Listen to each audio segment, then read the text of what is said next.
Hello everyone, today we'll be talking about the design of this bottle. Yes, you heard it right. A simple bottle can be redesigned in multiple ways. Let's see how. I'm Astha. I'm a design educator and a new mom. You are so good at sketching. Why don't you try product designing? You must have heard this if you are really good with the sketching. You must have heard this statement a lot. You recently started this journey of making small design insights like mini capsule design lessons.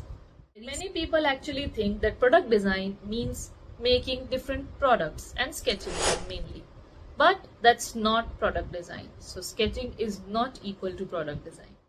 If you can sketch well, that's a bonus. That's great. Well, product design is about solving problems, not making things look nice. And today I'm going to explain product design in the simplest way possible for everyone to understand what the product design is, what is the scope, career, growth, skills, and tools required to be a good product designer. Real life problems that people actually feel. Not just imaginary people or decorative shapes. No, that's not product design. It starts with problem identification, then idea generation, then it goes to prototyping, and finally the product is created. Now let's detail it out a little bit. We start with problem identification, actually getting to know what the user or the consumer of that particular product is going through. What are the pain areas? Now we move to the research stage. Research stage is about conducting various researches through surveys, through interviews, and getting to know what the problem actually is. Comes the idea generation stage. Well, we have many ideas. Product designer also may have many ideas, but the ideas that cater to the specific problems and needs of the users are considered in this stage. A nice prototype of the product is prepared, like how a product is actually going to look like. Once we have the prototype with us, then the product is actually tested. Yes, it is given to some sample consumers and some feedback is taken regarding that product. If approved and consumers like it, then it goes to the launch stage. Now you see, drawing and sketching is a little part of a very big process. Yes, that's the product design process. So a good design just doesn't happen overnight. It requires lots and lots of patience, research, testing, and finally the product is launched into the market. Now let's come to our very simple example. That's a water bottle.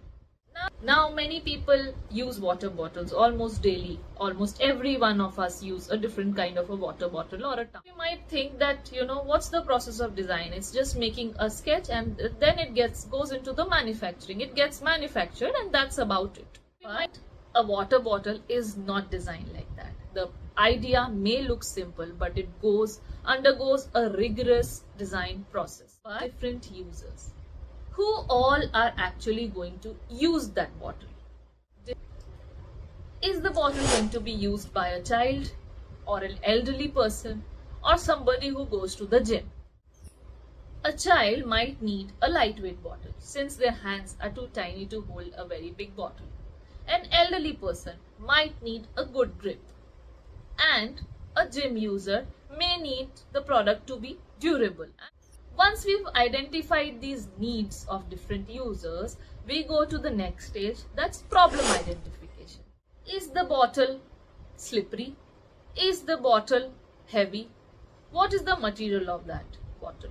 Does it cause leakage when kept in a bag while traveling? Well, you see all these questions. All these questions relate to product design because a designer has to answer to all these questions with their design.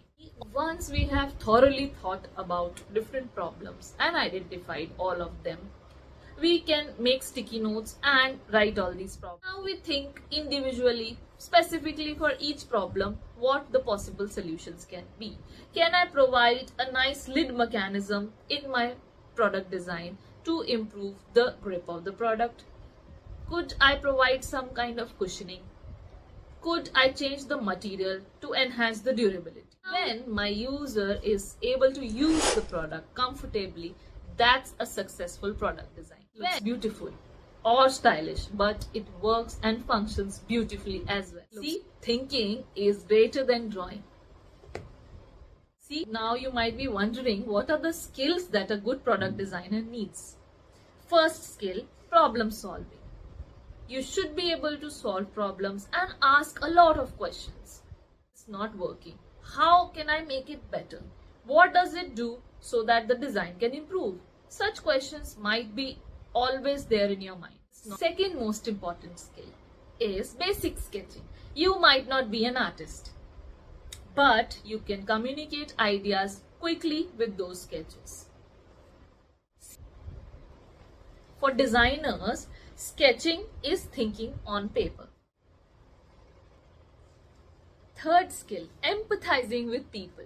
You should be able to understand people, observe their needs, observe their behavior, and work accordingly. If you don't understand your users, you are not doing your job well. Then you are just decorating. Fourth skill is related to the tools involved in the process of product design. Fourth, you may use 3D modeling softwares. Various softwares for product designers are used these days. You may use prototyping tools for creating beautiful products. But always remember, tools don't make you a good designer. Good thinking makes you a good designer. Good product design is an evolving field. Tech startups may need design. Manufacturing companies need good designers. Startups also need designers. Various other growing companies need designers every now and then to come up with innovative product solutions. Well, a product designer can also go into design thinking. A product designer, an industrial designer, a UX designer, or even a design strategist. The field is actually quite wide. At entry level, the salary may not be that high, but with gaining experience and good design thinking abilities, you might be able to get and salary grows significantly for good design thinkers. If you are able to combine strategy with design thinking abilities, then salary can grow exponentially. Now let's focus on who can choose designing.